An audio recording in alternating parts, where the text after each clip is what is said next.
Caroline Mason is our next speaker. Caroline, as I said before, is a great friend of Pure Leapfrog from Big Society Capital days and now through to Esmée Fairbairn Foundation, which is one of the largest independent grant-making foundations in the UK. Before Esmée Fairbairn, she was COO at Big Society Capital and a charity bank, so has a huge amount of experience in this field. And certainly one of the issues that Nick raised about the boundary between philanthropy and investment is, you know, right where Caroline's at. Caroline. Thank you.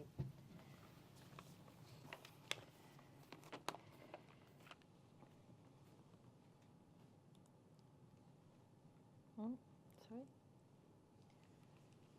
Hello, everybody. It's wonderful to be here. So what I thought I'd do is just very quickly give a little bit of background on Esmée Fairbairn, talk a little bit about our social investment history and our journey to date, some real examples of what we call community and social investment, and just some of the learnings. We've been doing social investment now since 2009, and we did a review of our portfolio last year, so I thought I'd share some of the learnings from that, and also just look at what we see the future trends are.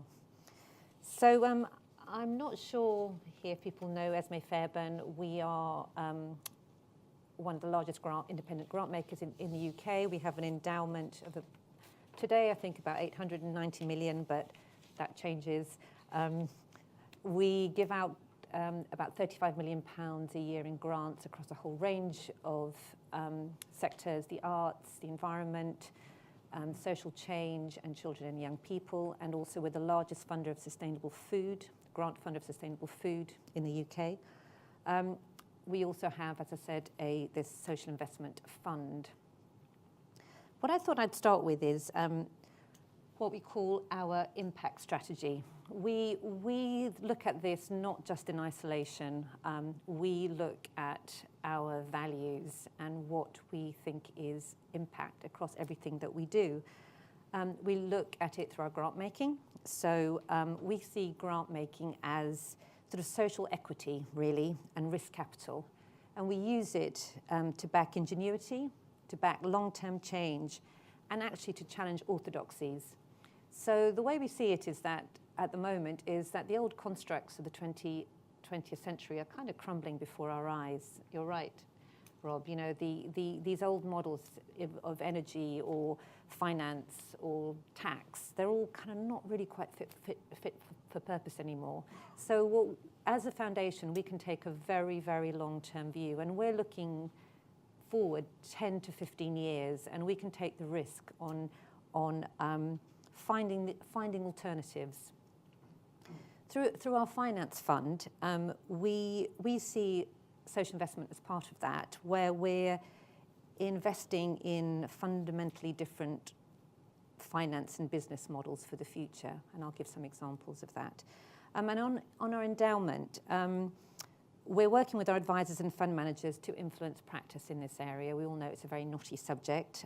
We signed up to the United Nations Principle of Responsible Investing, and we're also members of the Charity Responsible Investors Network Group, who work with our grantees at the top, organisations like Client Earth and Share Action, in order to start shifting the dial on social and environmental issues and their link with finance. So just a little bit about our finance fund. So our finance fund, we started it in 2008. We want to achieve social impact equivalent to that achieved by our grant making. We want to commit no more than 45 million. Previously it was 35 million. We've just upped that because we think it's, as Nick says, it's a growing area. We've obviously want to be able to, at any time, an actual invested level of 33 million, and make a commitment rate of approximately £5 million per year. And we aim to recover, because we can, we're a foundation, at a portfolio level, the initial capital outlay, total return net of costs. However, in reality, when we did our review, we found that this is what defines our finance fund. We are first pretty much, as I said, we are an impact first, a social and environmental first. That's what drives all of our decision making. We currently have 67 investments, both direct and indirect. We've made 29 million commitments to date, 21 million drawn down, 7 million repaid. The average size of our investment is 360k, but we'd go down to 50k and we go up to 1 million. The average term is 7 years. Our expected returns at the moment are 2.3 gross, 1.5 net, but I would say that we see that trending upwards. When we first started in 2008, I could say that some of the investments that we made were interesting and aspirational, is how I would put it. The market has definitely matured since then, so we see a lot, the pipeline now is much, much more robust. We have a recycling rate of 32%, and to date, we've made 85 investments. We've invested in 19 funds. We've done about 30, I would say 35 debt transactions, about 7 or 8 equity transactions. I think I'll probably got all these numbers wrong, triply, so apologise. About 6 quasi-equity investments, 10 asset purchases. We've done guarantees, and we've invested in 6 SIBs. So we are, maybe not in quantum, but in terms of range, I would say we're probably one of the most experienced social investors out there. I just thought I'd give some examples of some of the things that we've done. Framework Housing Association is a £500 loan to basically, as Nick said, to help move on accommodation for ex-homeless people in and around Nottinghamshire. Framework themselves provided the 200k equity to bring that LTV down to 80%. But what was interesting about this was that the Nottingham Building Society had actually invested in the first tranche, and the way they're thinking of the way they are refinancing it is through their basically savings products, their local savings products. This is one of my favourite. Broadband for the rural north. So this is a 300k loan over 5 years at 6% to broadband for the rural north. And there's a quite remote and economically isolated area in Lancashire, and that had no broadband. And BT said, actually, we'll kind of get to you maybe in 2025 because it's too expensive. And they just thought, actually, you know what, we're just going to do it ourselves. And they are. And they started off with 9 parishes. Now it's 27 parishes. And the farmers are giving up their land so that it can be dug up. It's volunteer-led. And it's owned and run by the community, for the community. And it really builds, and I think this model is important not just for renewables, not just for broadband. It opens up whole areas of open community resources such as village shops, village hubs. We're looking at community transport. It's the things that people need every single day of their lives. They are the essential basics that most people are not getting anymore at an affordable rate. And this is why communities are saying, actually, we want to take ownership of this. These are our essentials for our daily life. And so we are going to now start managing and running and owning them and getting the benefits of them for our own community.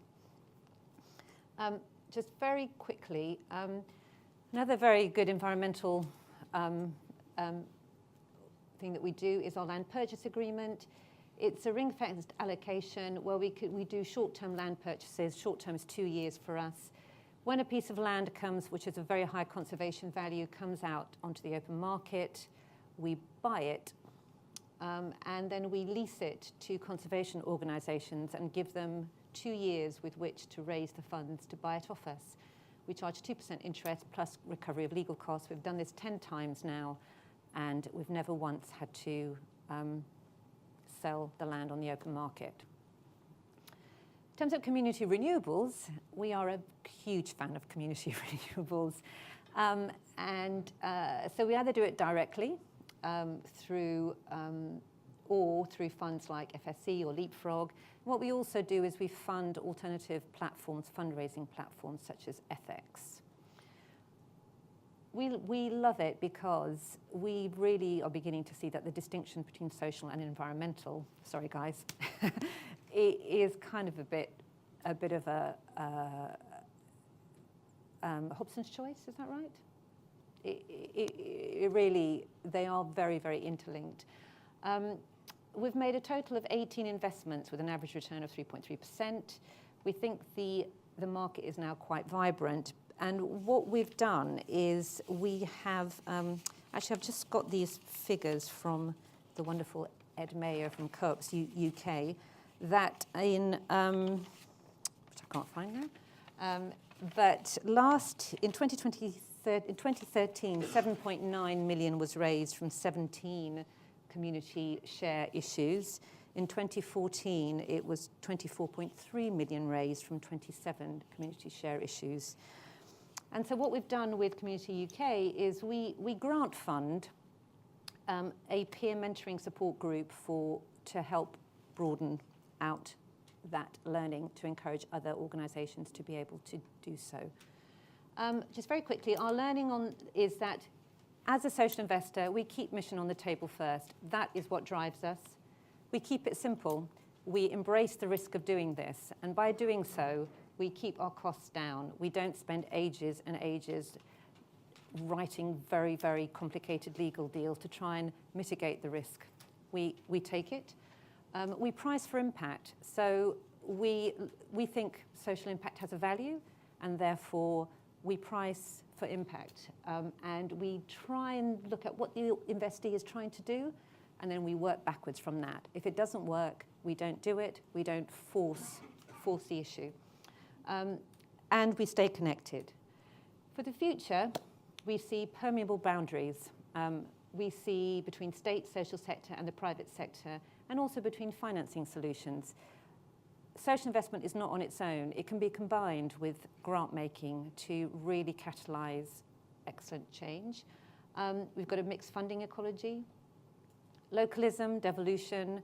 I think we need to be very, very careful about what we mean by community renewables. Community renewables for us means it's owned, it's managed, and it's run. It's not done to communities, it is owned by communities. And I think we really, really need to keep that distinction. Both are totally valid models, but let's be really clear about what we mean by community renewables. Less government, we think, is going to happen, but we think that's good in some ways, but I think there's a worry there about regulator, planner, and actually democratic accountability, not just in environment, but also in the social area. And we truly believe that there is an alternative way of doing these things, that actually there's a growth of the social economy. We should be looking at the Social Value Act. We should be encouraging commissioners to look at that when they're developing, when they're working with developers on community renewables. And we really think that we will get to a place where this sector's ability to provide value beyond money is actually a reality. Thank you very much.